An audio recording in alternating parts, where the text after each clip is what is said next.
Ladies and gentlemen, Gangnam-chan is already here in Rise of Kingdoms, and there's a way that you can get him for free. He landed in the game with a ton of new events, and there's also a brand new face-to-face with the developers where they answer a ton of your questions. So today we're gonna go over everything, but first, what's going on, guys? Cheers. Now, as you guys know, I'm a sponsored partnered creator with Rise of Kingdoms, so if you want more Rise of Kingdoms content, consider subscribing down below. And let's jump right in here, folks. We've got a ton of new events for GG landing in the game. The Starlight Sword event is literally just pretty much just a bundle. Okay, now this bundle starts at $5, and unlike the Achilles version of this event where you just got Achilles for free, unfortunately this requires that you make the $5 purchase so you can get your hands on GG, and then you get another 10 sculptures and you get a bunch of these little goodies right here. So in my opinion, if you are a low spender and you're planning on getting him anyway, I do think that this is worth it because it's $5 for 20 sculptures, 10 right here for the summon, and then 10 right behind him. So in my opinion, that is like even better than the Writer of History value, although Writer of History gets you gems, so it's a little bit of give and take. But you also get your hands on an advanced army expansion, which is worth at least 1,500 gems as well. So in my opinion, pretty good stuff. Then if we take a look at the $10 bundle, again, this is another 10 sculptures for $10, so you do see a bit of a diminishing return there, and we don't see something like the army expansion here in the following tiers of rewards, just some more speed ups and things like that. $20 for 20 sculptures because you get 10 here and 10 here. Again, a little bit of diminishing returns as well, but again, if you're going to be maxing him anyway and you are a medium to high spender, maybe this is worth it for you. For me personally, I'm just going to stop at the $5 bundle. I think that's perfectly good, especially because you're also going to be getting the Writer of History pop-up for him as well. So for $10 you get 20 sculptures. I think that's pretty good. Let's take a look at the next event here. A Star is Reborn, and this is another event that we've seen a ton in Rise of Kingdoms. They do this relatively frequently, where if you complete different quests, you unlock this sort of bingo board, and if you complete everything here, you'll get enough crowns, I guess is the currency down here, to unlock your boy GG absolutely for free. Okay, there is nothing here that requires spending any money. The events that I already did were killing barbarian troops, helping allies. I don't remember what this one was. We're doing barbarian forts, we're making donations to alliance tech, increasing your power, using some speed ups here, and then log in for 5 days. Okay, so if you're going to get him unlocked free to play, you do have to at least log in for 5 days consecutively during this week-long event. We also have the Hear Me Roar bundle, which just dropped. This is basically a cosmetic, the Sanshin Tiger, plus a bunch of gems, some dazzling starlight sculptures, gold keys. To me, this is a bundle that you're only probably going to be interested in if you want the cosmetic. Otherwise, this is like stuff that you would only care about if you're like a brand new player, right? I mean, like gold keys, whatever, dazzling starlight, it's like you're gonna use it, but like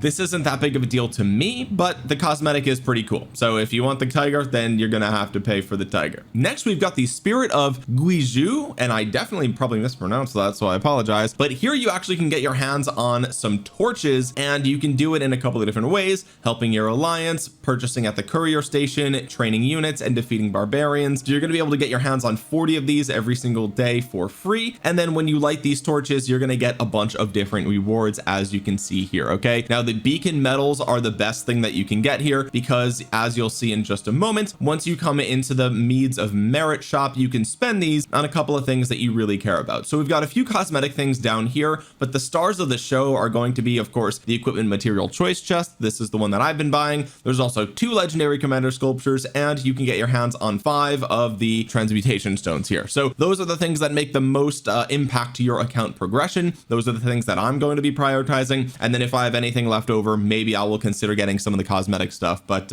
yeah, just make sure you get as many of these torches as you can every single day. And then of course, if we come all the way to the back here, we've got the Sharp Eyes and Quick Hands. This is the puzzle event. You collect puzzle pieces from doing things that you're normally going to do every single day, and every time you can complete a puzzle, you're going to get your hands on some gems, some resources, and some speed ups. And then if you go all the way to the very end here, you're going to get even more speed ups and 15 of the beacon medals. So 15 beacon medals, just so you guys are aware, is literally 2 legendary commander sculptures and a equipment material choice chest, or vice versa, right? So definitely worth doing the Sharp Eyes and Quick Hands. Do not sleep on this event. If you typically skip it, or if you think it's annoying, I'm sorry, but you definitely need to be doing this if you want to get those rewards. Of note, the Mightiest Governor event does not have David the Fourth in there, so so if you guys were hoping to get your hands on him early, he is in the game, but we don't seem to see him there, so we may have to wait for one more. I mean, they could always update it last minute. That is something that they have been known to do in the past, and really, you know, they did say that we would be able to get our hands on the new commanders by the end of November. So basically, if they don't put him in here, then they're a liar, because they said we'd have these new commanders by end of November or late November, I think was their specific terminology. And if he's not in this one, then that means he's going to be in the Mightiest Governor event that starts on December 1st.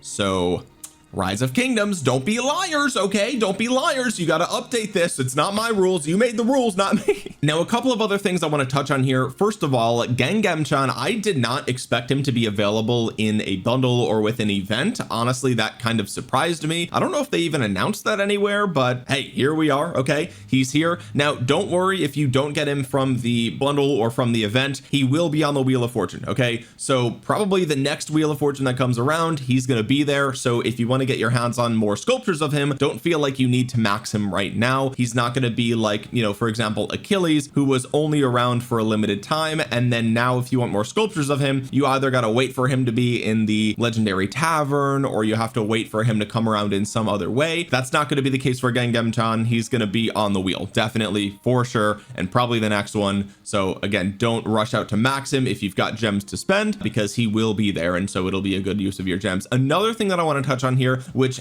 happened a couple of days ago, but I do just want to point it out to you guys. Pepin III and Casimir have been added to the gold keys in the tavern, and they also have been added to the commander choice chests for gathering commanders. That's how I was able to expertise my Pepin already. Unfortunately, I haven't been hoarding those chests because I haven't been competing for them, because I thought I would never have a use for them. So we are unfortunately a bit behind here on Casimir. I know a lot of you guys, I've seen screenshots, you've had 1,000 or 2,000 of those chests saved up for a while, so congratulations, you are being rewarded for doing so. And I'm glad that Rise of Kingdoms actually put those back in those chests retroactively instead of introducing a new version of those chests like we've seen them do with blueprint choice chests. Okay, so good for them. I'm glad they did that. If you can only expertise one of these commanders, I would recommend expertising Pepin, because his expertise is very good. You get 10% extra resources, and he gives you 20% gathering speed for any type of resource, which includes gold. And this is a bit of a difference from commanders like Matilda, who does not give you gathering speed for gold. Same thing with Constance, she does not give you gathering speed for gold. And so if you want a great pair for Sunduk for the Alliance pit, for example, you're going to want to put Sunduk with Pepin, okay?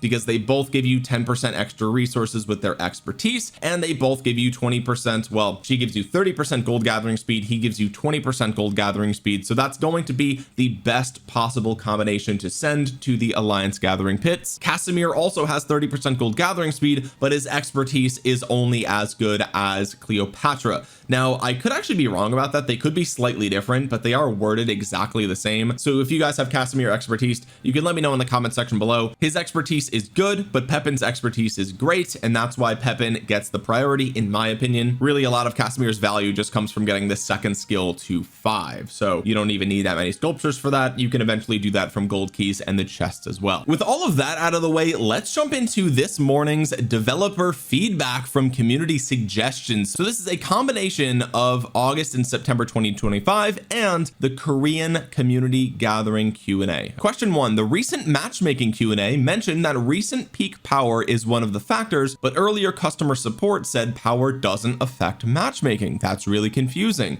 Does power actually affect matchmaking or not? I feel like they were pretty clear about this, but power is a factor, but it's just a small component. I'm pretty sure that was their official answer, but let's see what they say here. Thank you for your question. Our new matchmaking algorithm no longer considers true power as a matchmaking factor. However, it has not completely replaced the previous system. Instead, both algorithms operate in parallel and complement each other to ensure fair and balanced matchmaking, especially in exceptional cases. The new algorithm has demonstrated stable performance through long-term testing and currently serves as the primary basis for matchmaking. At the same time, we continue to refine the previous algorithm as mentioned above. Its power calculation has been updated to consider the recent peak power of active players, allowing it to work more effectively alongside the new system. Therefore, while the new algorithm does not rely on power at all, the previous one may still take recent peak power into account when appropriate, depending on specific matchmaking cases. We hope this explanation provides a clear understanding of the system and addresses your concern. I think the key here is especially in exceptional cases, okay? what it sounds like to me is that the primary and the new matchmaking algorithm is what is used for a majority of KvKs, but in a select few instances where we're talking about probably the strongest kingdoms in the game, right, that's probably when they also factor in the secondary algorithm as sort of a way to fine-tune the matchmaking and make it as good as possible. Now, if they've achieved that or not is definitely up for debate. Okay, you guys can let me know how you feel about current matchmaking in the comment section below, but again, basically the TLDR here is that for most kingdoms you probably don't have to worry about the power, but for some matchmaking it will be a small factor of matchmaking. And just to be clear, it is good that they're being vague here, okay, because if they tell you exactly how power is used for matchmaking, then kingdoms are just going to game the system in whatever way makes it so that way they get the easiest and most effective matchmaking as possible. That is what we see in every video game ever that is not exclusive to Rise of Kingdoms. Anyway, let's move on to the next question. Please add VIP points alongside gold heads / existing rewards to more than gems. This is extremely helpful for new players and keeps the VIP points of the old players ticking too. Once we reach Season of Conquest and somewhere around VIP 16, all the gems go into materials. This adds a bit more value to the event. That is 100% true. I very rarely, if ever, use my gems for VIP points anymore because it's just not worth it when we think about what I could be getting instead. And when you consider how far away I am from the next VIP level, it's just like what's 7,000 more VIP points going to do? Like nothing. It doesn't matter, right? So I'd rather get materials. It makes more sense for the progression of my account. Thank you for your suggestion. We will conduct a review of the current VIP point system in the game and have an internal discussion to consider potential improvements. I would love that. Hopefully they actually do this, and hopefully they give us more VIP points in other ways as well. Daily quests add 1 sovereign key as reward. Answer: we'll make changes according to it to improve the daily quest rewards in Season of Conquest. Okay, that's pretty cool. I think more sovereign keys is always a good thing, especially because it's great to have more of them during the KvK, where opening 200 of them gets you progression towards your crystal tech battle pass thing. So that's pretty cool. Hopefully they do that. Dark Fortress event, terrible rewards, literally no reason to play. You've got to get 8 strong rallies going and keep them alive for 15 minutes to get a few 5-minute speed ups. That is true. Thank you for your feedback. We'll adjust the difficulty and improve the rewards. Yeah, I think the difficulty is fine. I think it's really just the rewards, right? Like it requires a lot of coordination and it requires a lot of players be online to do the event, and so I feel like the rewards should reflect that, in my opinion. I think that hopefully they will, you know, achieve a balance there. For a long time now, since 2018, we've had to manually calculate the stats we overall get from each node selected from talent trees. It would be nice if the developers could implement a system so we could see the stats that we have selected, like 6.5% attack combined automatically like in the provided screenshot, maybe off to the side in the UI in game, since the talent tree area has a lot of unused space. That is true. There's plenty of real estate there. This is a small thing that other games already have too, so it would be nice to see it implemented. We already have an automated system for equipment and the total march for the stats, but we don't have it for talent trees. I believe this change would be a welcome addition, ranging from the early game to late game for many, as you don't have to spend as much time anymore manually calculating how much attack, defense, health, or march speed you have selected from talent trees. If you agree, please share with others. I agree. Yeah, this is a great suggestion. They say the system is currently in design and development. Please stay tuned for future updates. Okay, so fantastic. So we're getting that. We love that. We can skip tutorial. We'll make changes accordingly. Please stay tuned for future updates. Yes, that is fantastic. I feel like this is a problem that very few people actually run into, but it's definitely one that I've noticed, where when I'm booting up, you know, a new account or something just to test something out or peek at a new server, it's just annoying having to go through the whole tutorial for like the 100th time, and I'm barely exaggerating there. Barb keep pits in Home Kingdom. The big resource pits that spawn in after doing Barb keeps in Lost Kingdom should also be in Home Kingdom Barb keeps. Doesn't make sense to keep it a KvK only feature. True, brother. We'll make changes accordingly. Please stay tuned for future updates or community announcements. All right, fantastic. So it looks like we're getting that. Or I mean, they say changes accordingly, so I assume we're getting it. What else would you be changing if not implementing it? So that's good to know. Home Kingdom coalitions allow a Home Kingdom coalition to be made by the alliance holding the Lost Temple, giving all the same perks as a coalition in Lost Kingdom. Alliance jumping in Home Kingdom can be a hassle when needing quick access to different zones. A subsystem for secondary farm alliances could also be integrated into this. We will address this in the future updates. Please stay informed. Okay, that's pretty cool. They don't say they're implementing this, but they are addressing it. So I guess the concern here will be addressed. Maybe the solution is home kingdom coalitions, maybe it's not, we'll have to wait and see. Either way, addressing that is a good thing, I think. KvK with too many kingdoms in one camp would be a good idea to improve KvK experience by either reducing the max number of kingdoms under one camp in one KvK to match maximum coalition capacity for the KvK. So if you can only have 5 kingdoms in coalition at the end, don't put 7 kingdoms in one camp. If you must put 7 kingdoms in one camp, allow option to earn additional coalition spots. Current system is causing a lot of disagreement and reducing players' interest in actually participating in KvK. If certain kingdoms know from the start they won't make it into the final coalition, they see no reason to make efforts to help others win. It is not worth their time, money, and resources. Thank you for your suggestion. We plan to introduce a mini season in the future where the number of kingdoms within each faction will be reduced, but the rewards will also be adjusted accordingly. Interesting. Okay, so it seems like they're not going to do the suggestion that was asked here, but they are going to introduce a mini season, like a mini KvK, where the number of kingdoms will be reduced. I'm not really sure. Yeah, this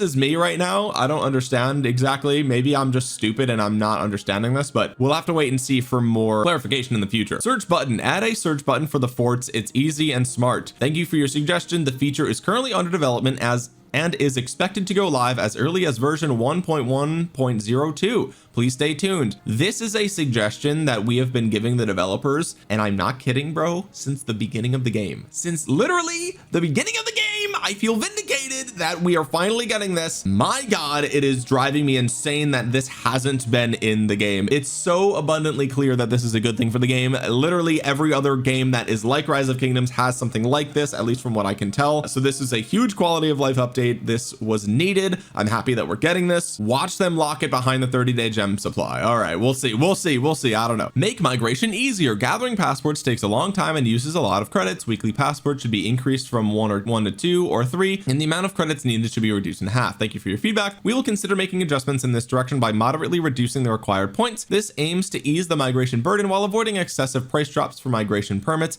that could lead to indiscriminate migration and impact the game's ecosystem. Okay, I think that's a pretty good answer. They're trying to find a balance there, so I'll take it. Korean community gathering Q&A. During our Korean gathering in early November, we answered a number of governor submitted questions. Here's a quick recap of what we covered. Are there any plans to fix the unfair KvK matchups? That's a great question. Let's see. We're making match data and criteria more transparent. Currently, players can't see what drives match results, so outcomes can be unexpected. More information will soon be available through Rock Tools. We're also working to balance camps, aiming to make camp composition more balanced, for example, achieving an even 4-camp distribution, or at least a 2-strong 2-weak balance. Lastly, we will keep adjusting the weighting of different matching factors. For example, when the new Crystal Tech launched, we updated the weighting of active player numbers. That's a good thing. So all in all, they are addressing this, and they have been trying to address it, and realistically, they've been working on KvK matchmaking ever since KvK matchmaking was a thing, right? Like they've been fine-tuning that system forever. It's just a matter of, is it in a place where people like it or not?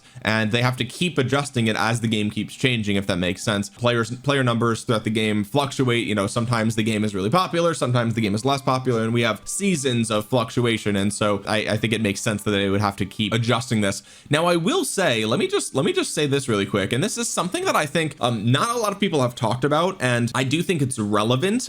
One of the things, you know, if you guys have ever played a game like Call of Duty, right, and I know that these are very different games, but one of the problems that Call of Duty has had for at least like a decade now, maybe 8 years, is the problem of skill-based matchmaking. And I know if you play Call of Duty, your blood pressure is already rising, me just saying skill-based matchmaking, right? But the reason that I'm bringing this up here is that one of the things that the developers got wrong with Call of Duty is thinking that players actually wanted a perfectly even matchup, right? So the way that it works is with skill-based matchmaking, they would put all of the players of exact same skill level in the lobby together, and what ended up happening is everyone hated it, right? Because now you're trading evenly, right? To use a Rise of Kingdoms analogy, in Call of Duty we would call it the KD ratio, your kill to death ratio, right? That's kind of how a lot of people would be able to tell how good they did. How many kills do they get per death, right? And so getting a high kill to death ratio ratio means you were an effective slayer in Call of Duty. And in the same way, in Rise of Kingdoms, we talk about your trade ratio, right? Your sev wounds compared to the enemy sev wounds that you actually dealt. That's how you can tell, are you playing effectively? Are you playing well, right? And so one of the cautions that I will throw out here,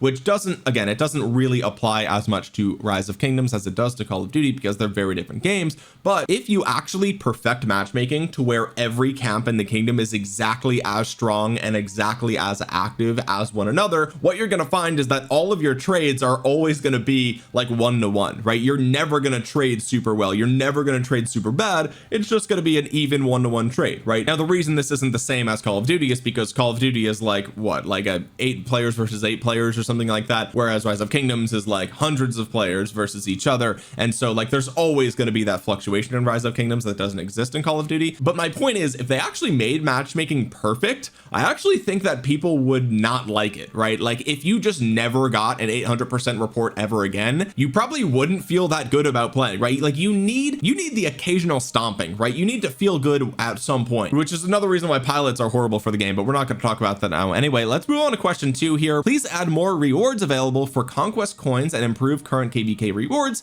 Right now, the rewards aren't very appealing for allied kingdoms. We will continue improving season rewards and reviewing them on a regular basis, adding more items available for conquest coins, new city skins, and other rewards. As for rewarding distribution between allies, we are also considering improving rules so that high tier rewards better match player expectations. Fantastic, right? Better rewards, more rewards. Let's take it. I want to see it. That's a W right there. Current KvK times are tough for working players in Asia, and he plans to change it. We sincerely apologize for the less than ideal experience. Our game has players all around the world, so finding a time that works for everyone is indeed challenging. Let me be honest here. It's actually impossible. You're never going to find a time that works for everybody. It's just that when you have worldwide players, it's not going to happen. Okay, so let's just be honest here. Okay, at the same time, we never want anyone to have to fight late at night while exhausted. To address this, we plan on running an ongoing test scenario and try the following adjustments. 1, make the first chronicle chapter in the scenario mandatory and adjust subsequent passes so that way all except pass 4 will open at a fixed time of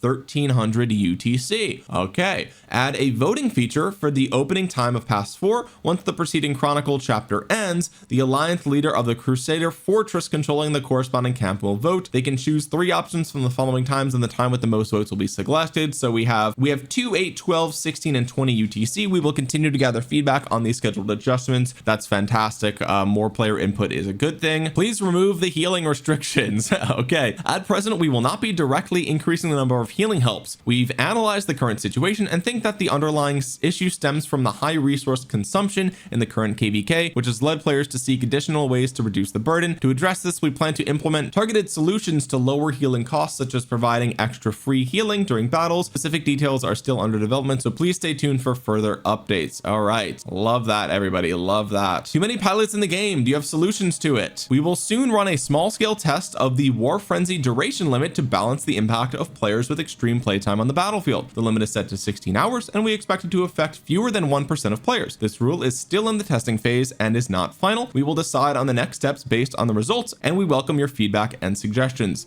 Okay, big W. Okay, big W. These 3 people right here think they are in the 1%, and the funny part is they might not be. Okay, or maybe they use pilots. Let me just make this abundantly clear, because I made an entire video about this. Okay, now that we know that the actual number is less than 1%, I was being generous. I was saying like, oh, this is going to affect maybe 5 or 10% of players. Nope, it's less than 1%. All that whining, all that belly aching, all those tears over on Discord and Facebook groups and comment sections of videos. Oh my God, less than 1% of players are going to be affected. Oh my God, dude, how are we going to survive? Shut the bro, shut up, bro. Oh my God, shut up. Holy, yo, brother, shut the front door. This is obviously one of the scenarios where the needs of the many far outweigh the needs of the few. So let's just test this. If it sucks, they'll revert it or they'll change the number of hours. But you got, this is what I said before, you guys. You think you're going to be affected, but you won't. They have the data. They looked at the data. They know the answer. Even if you're at your computer for 16 hours straight, you're not going to have war frenzy the whole time. Anyway, I don't want to make a 10-minute section of this video about this exact change here. As you guys know, I've made an entire video about this. I support this. And again, if the test fails, they're just going to change it. They're just going to update it. It's not a big deal. Now that we know it's less than 1% of players. This is an even better idea than I thought it was originally, right? I thought like, oh man, like you're affecting like the top 5% of players. Like that's, you know, that's still a lot of people, right? But now that we know it's less than 1%, that's crazy. The trade-off here is obviously worth it, right? Anyway, moving on to question 6, please improve the leaderboard system. We plan to optimize the leaderboard features in the Season of Conquest by introducing more meaningful seasonal leaderboards, such as those tracking gathering, kills, assistance, and other in-season activities. Fantastic. Question 7, after new formations are released, will there be adjustments for existing ones? Any plans for new formations? Ooh, this is a good question. I made a whole video about this recently. To honor the time and effort our governors dedicate to developing their formations, we typically refrain from making changes to formations that are already live. Design and development of new formations is actively in progress. Formations emphasizing skill damage, smite damage, and combo damage are expected to roll out gradually in the first half of 2026. We appreciate your patience and hope you look forward to them. Okay, so we got a more specific timeline of when we're getting these new formations. If you guys missed it, I made an entire video warning you guys that this is coming. They announced it back in like April. Now we see they are still going to do this. They are doubling down. They are committed to new formations. Okay, so don't go ahead and spending all of your conversion stones on a second Delta set, because we will get more combo damage formations in the future. Okay, and it's really expensive to convert your armaments if you've got good ones. All right, especially legendaries. Those are 10 a piece. That's really expensive. So they're going to roll out in the first half of 2026. So what do we think about like February, April, June? I think that's reasonable, right? Or January, March, May. I think that's a totally reasonable release window as well. Okay, so just keep that in mind. New formations are right around the corner, and I still suspect that skill damage will be the first one to get an update here. Okay, so good news for archer players. Question 8, attack march is great, but it still has some issues. Any improvement plans? The original intention behind attack march was to lower the operation difficulty for everyone. We will continue to optimize the actual experience of using attack march at the same time to maintain strategy and fun in battles and avoid making combat too mechanical or dull. We will keep attack march at a relatively balanced level, meaning it will not become stronger than most players' manual operations. We hope to find the best balance between lowering the operation threshold and preserving the enjoyment of battle. That is fantastic news. Attack march, you know, the purpose of attack march should never be to just replace you actually playing the game. It should just give you it's another tool, right? It's another tool in the toolkit. If you're fighting and then so your phone rings, it's like, okay, well, you attack march, you pick up the phone, right? Like that's how I'm looking at this, right? Or, you know, if you're tired, you've been already fighting for like 5 or 6 hours and you just want to kind of turn your brain off for a little bit, then you start to use attack march and see how you do, right? Maybe you do well, maybe you don't, maybe you trade even, and that might be worth it just to remain present, right? Because in those instances, you might be so tired that, you know, you're not playing well, or you might otherwise just log off, but instead you can attack march and maybe watch a YouTube video on the second monitor. Maybe this video, for example. All right. Question 9. In the new Season of Conquest enhancements, garrison troops take more damage than rally troops. Why is that? As we continuously monitor battlefield balance, we've noticed some issues. We found that overall difficulty faced by the attacking side is higher than we expected. To bring the battlefield back to a more balanced state between offense and defense, we've made some adjustments to the Season of Conquest story enhancements and crystal tech. We hope everyone can enjoy battles in a more balanced environment. Okay, that is fair, but one thing that they do need to do is allow you to queue up garrison captains. Like, can we at least just do that? Okay, can we queue up garrison captains, or can we at least in passes, okay, when your pass is getting rallied, can we at least make it so that way the list of people in the pass doesn't continuously like jump around and freak out and people are leaving and the list is going all over the place and you're like trying to find the garrison captain and oh, there he is, and then oh, he flies off the list. Oh, it's annoying. It's just annoying. Garrison should be able to at least have one captain on reserve, right? I don't know, that's just my opinion. We'll have to wait and see, but it looks like they are committed to making the attackers stronger, and I mean, realistically, I think that makes sense, right? Like, the point of the game is to make progress across the map. If garrisons are so strong that it's like harder to break them than expected, then like, what are we doing? Also, let's be real, most people in most zones are filling garrisons with farm troops at this point, and so it should be better on the attacker side because, well, I mean, the initial rally is usually filled with farms as well, but it's easier to stuff a flag full of farms than it is to stuff a rally full of farms. Does that make sense? Question 10. The current permissions for kings or R4s are too limited, making kingdom management very difficult. We will be adding more kings powers and rewards in the future, such as new achievement rewards for kings and R4s, new king skills, and allowing kings to choose custom buffs.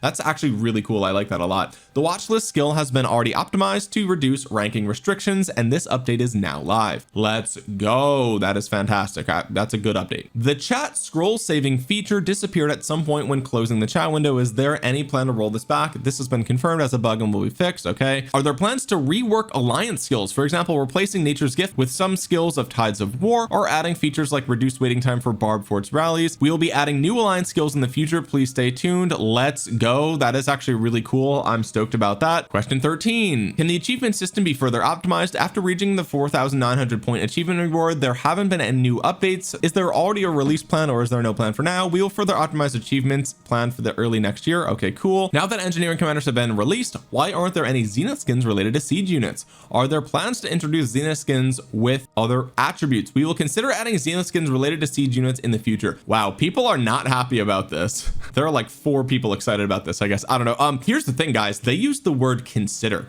Okay, so basically what they mean is maybe, could be, I don't know, we'll see. I mean, realistically, no one's gonna actually compete for the Zenith skins related to siege, right? I mean, let's just be honest with ourselves. The evidence for this is abundantly clear whenever myself or any other Rise of Kingdoms YouTuber makes a video about new siege commanders. The views on those videos are horrible. Why? Because no one cares. A majority of players do not care very much about engineering. It's an interesting mechanic, it serves a certain purpose, that's fine, but we shouldn't probably be like wasting updates on them, right? Because all it does is like, it's just another release cycle that like barely anybody cares about, and so now we gotta wait another 2 months before more commanders come out. And like, it's good for free-to-play players, right, who, you know, if you don't invest in siege and then they announce siege commanders, then great news, you don't have to invest, you can hoard your sculptures for longer. That's always a good thing, right? But yeah, having Zenith skins for it, like, I don't know, why don't you just use the universal ones, right? Like they have universal attack, they have universal defense. Like, I don't know, I don't feel like we should be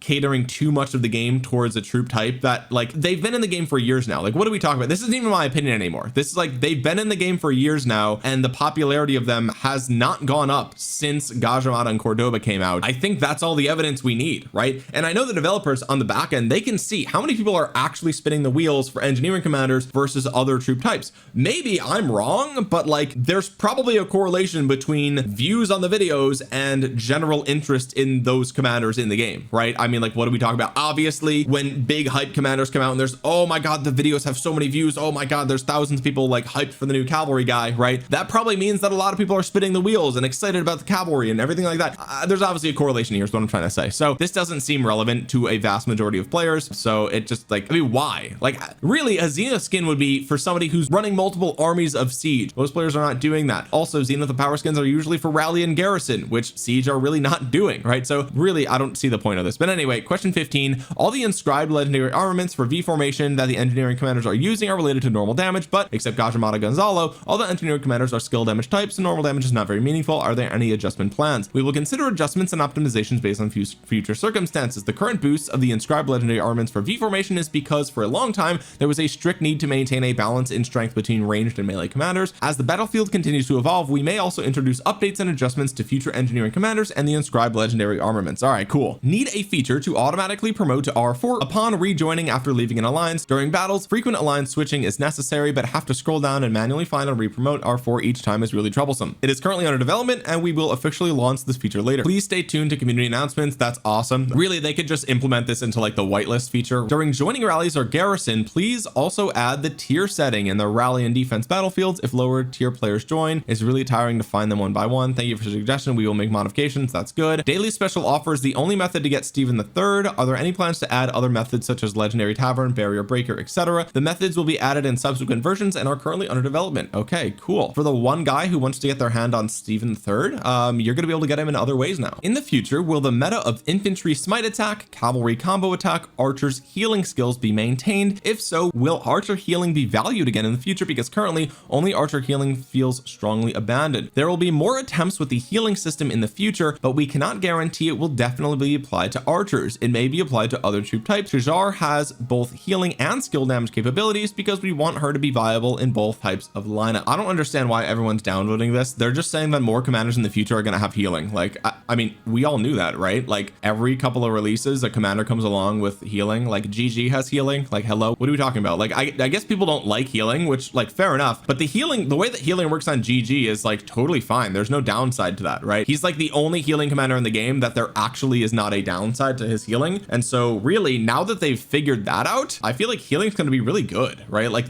again, there's always been a downside to healing in that you get more sev wounds, right? But now with GG, you don't get more sev wounds. So objectively, healing is better now with GG. So as long as they do that for all future healing, then there's really no downside to healing. In fact, it's actually just pretty tanky. So yeah, I don't see an issue with this. Question 20, there was brief mention last year about T6 troop update. Are there any plans for this? Answer, there are currently no plans for tier 6 units.